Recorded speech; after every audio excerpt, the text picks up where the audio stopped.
Good morning, friends, from my studio to yours. Today I'm going to show you my loading method. Disclaimer here is that the way I do it is not necessarily the recommended way that's been illustrated in our manuals, but this is the way I've been doing it for several years and I know it works for me. So take from it what you think can work for you and run with it. But just remember, you can't tell me, but that's not the way, because I'm telling you that's not the general way. I'm showing you my way. Now, you need to also keep in mind that I float my quilt tops, no matter the size. So you will see that I don't have the top bar, the bar that accommodates your quilt top on the frame at all. I've taken it off because I don't need it. I only work with the backing bar, the date bar, and the take-up roll. So we're going to start with a flat square backing fabric, and I will show you and talk you through my process. Some of the sections of the video will be normal one-on-one speed so that I can chat to you while I'm loading, but other sections I'll keep quiet and I'll fast forward the video so that we don't end up with half an hour long video just to load one quilt. Some sections it's just repetitive and you'll be able to see what I do. Okay, so I prefer as far as possible to be loading my backing fabric to put the self edge on the leader cloths, on both of them, if at all possible. And if I do have any joints in the fabric, I like the joints to run horizontally with the rollers, with the bars, so that there's not a different pull on the fabric and it creates volume where you don't need to. I also don't have access to the back of my frame in my studio at all. I only work from the front. So I've kind of eyeball, I know, it's okay for me. I just eyeball the center, and so I would work in the center of my frame, eyeball more or less where my fabric goes. Then what I do, I drop the backing, the take-up roll, leader cloth a little ways down, and I use my channel locks to hold the fabric in place in two spots. If I'm loading a very big quilt, I will attach 4 channel locks to keep the fabric in place. Now my bar is locked on the ratchet, but I'm attaching this because I'll be throwing my backing fabric over the take-up roll and use the resistance that the leader cloth provides to help smooth out the roll. So once I've determined more or less the center, I throw the entire backing over the backing take-up roll.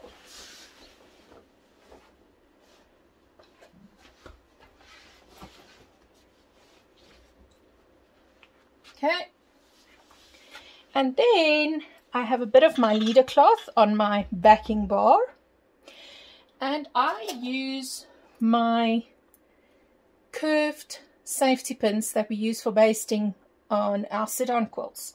This is what I use to load my quilts with. And what I'm doing, I'm working from the right to the left because I'm right-handed. I'll show this again a little bit further on where the view might be better. And I simply lay the top fabric. If you look at my hands, I'm grasping my leader cloth between ring finger and middle finger. And then I have my backing fabric between thumb and index. And I lay down, apologies, my voice are always this time of the year heading out the door.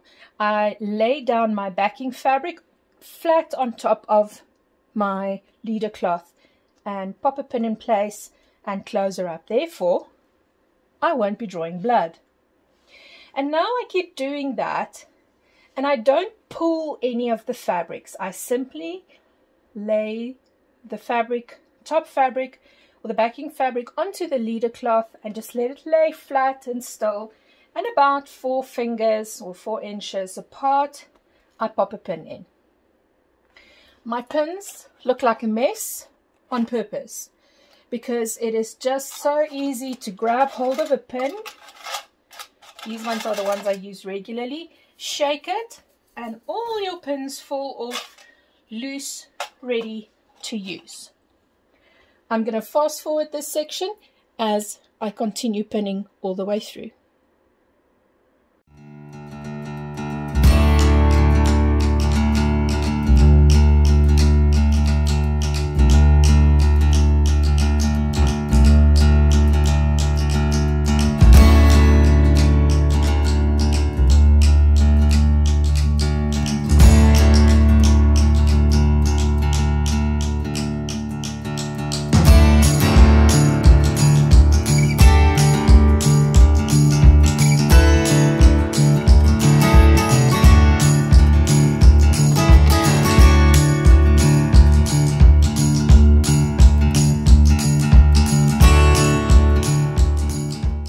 Right, all pinned down, 4 fingers apart, no more than that.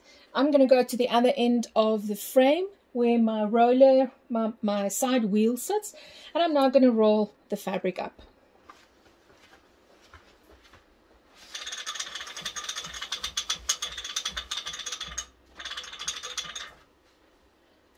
Now I can just do a smooth out with my hands as I walk to this side.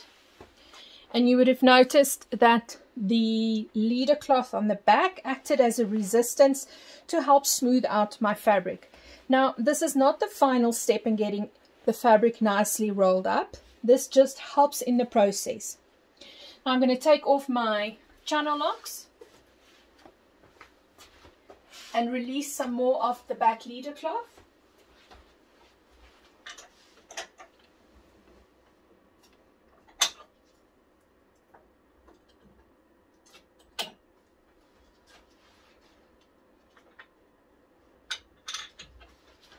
I always keep my channel locks on one of the poles, then I know I don't lose them. And now again, I'm going to eyeball it. Now again, I must tell you, if you're not good with an eyeball, it was part of my training, part of my industry that I worked in before I started quilting. I can fairly accurately see if something is lined up straight or skew. So I am confident that I can eyeball this fabric and it'll be 99.9% correct. I'm just going to bring my backing fabric, my back leader cloth forward and pull my backing fabric to meet each other and make sure that I have it all lined up and accurate. We have some weird views today on this video so that I can show you what I do.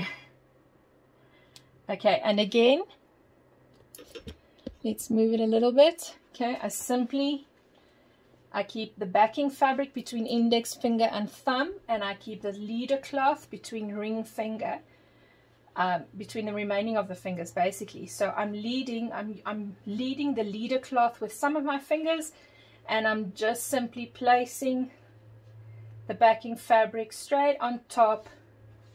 Just make sure that you want to place it evenly and not have one section go very wonky up like that.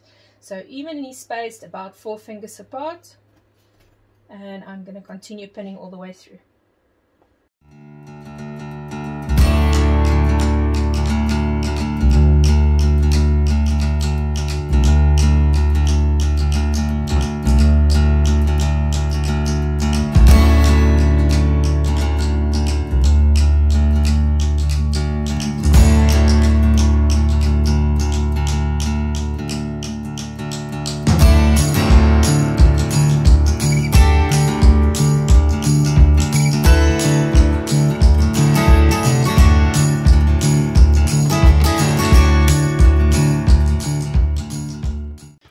Okay, backing fabric attached to both leader cloths. I'm going to go to the end of the frame where I have the hand wheel on the backing roller, but I also installed an additional hand wheel on the take-up roll at the back, or vice versa, but there's 2 hand wheels, which makes things so much easier. Now I'm going to roll the entire backing onto the leader cloth at the take-up bar and then roll it back, and that way it will help smooth out any puckers, any pleats, any pull on the fabric, and have a nice straight loaded backing fabric.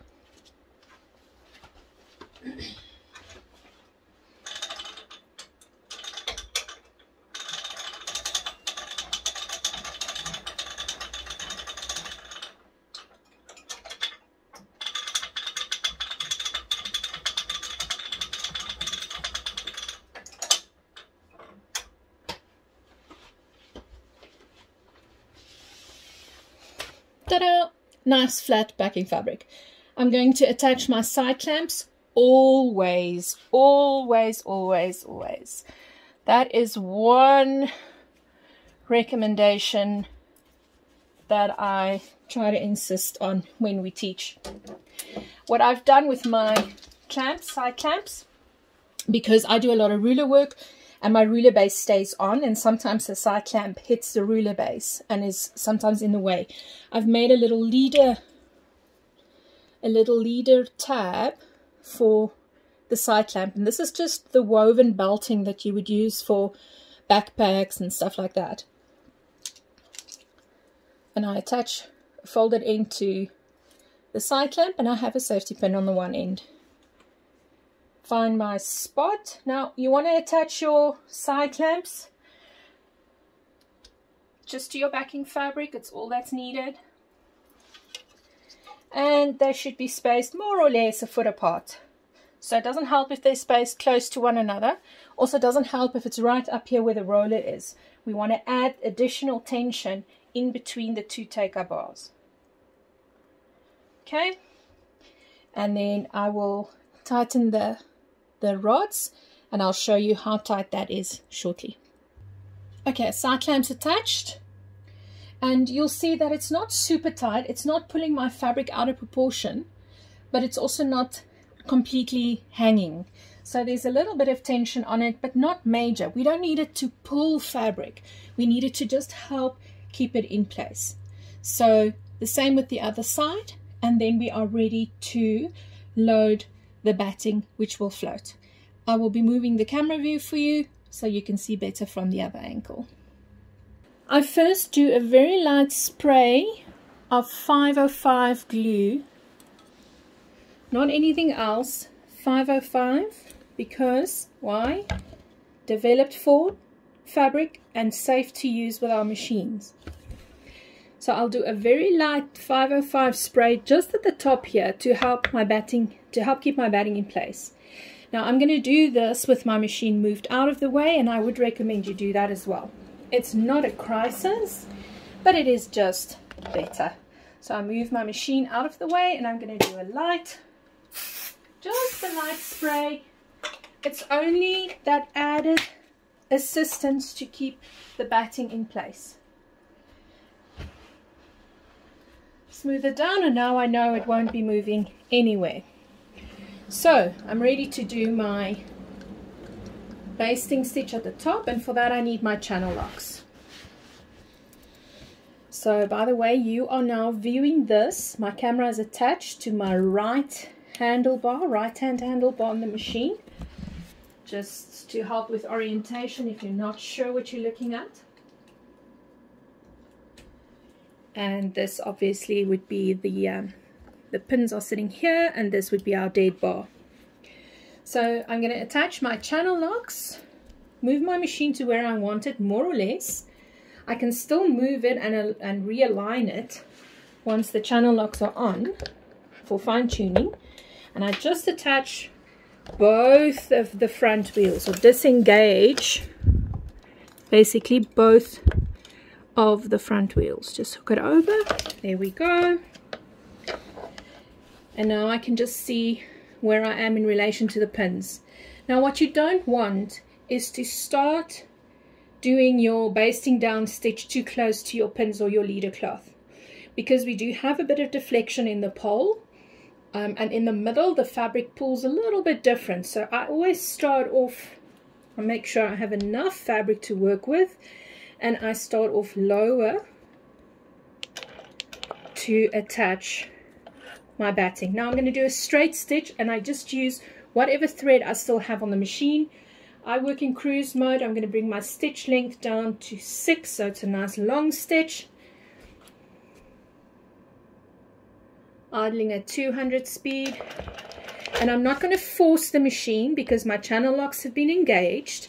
I am just going to lightly move it and keep track of the batting so it doesn't shift.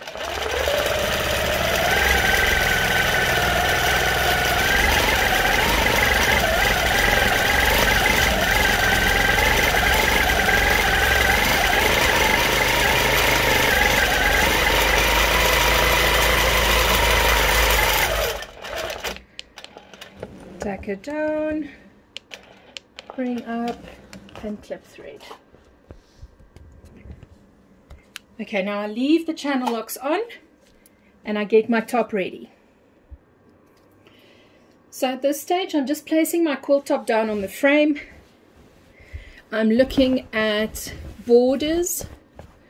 I am looking at volume in borders, and that's something you'll see immediately when you place your quilt down, and it's part of the reason that I float my quilt tops, because I can, for me it feels like I can identify the problem areas easier and quicker and manipulate them better. So now my quilt tops laying down nice and smooth, no problems, no extra width of border or anything funny like that.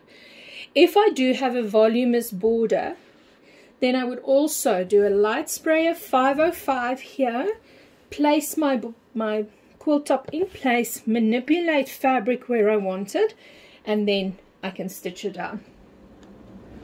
So I'm going to come back to this end.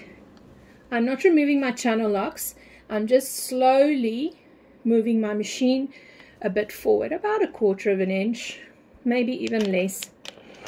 And now I've lined up my quilt top to the top row of stitching that I've done my basting of my batting with.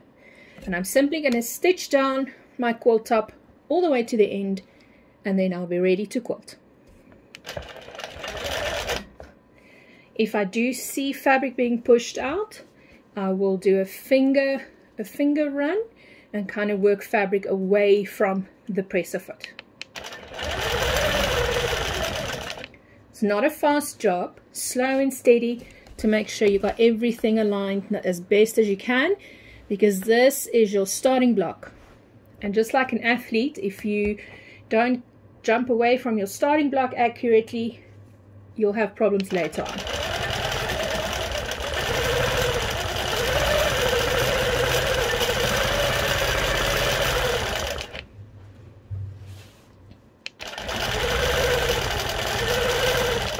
I see a little bit of a wave here, so I'm just going to walk a finger walk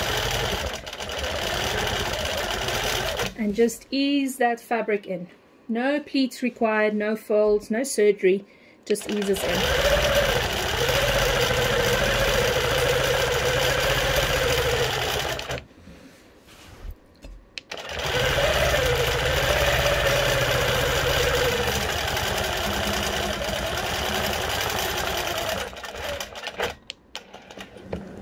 Make sure you cut off all thread tails, because any tails that can end up on your frame underneath your wheels will cause hiccups when you quilt. And now you're ready. And now you are ready to quilt. Hope this helps you. Enjoy.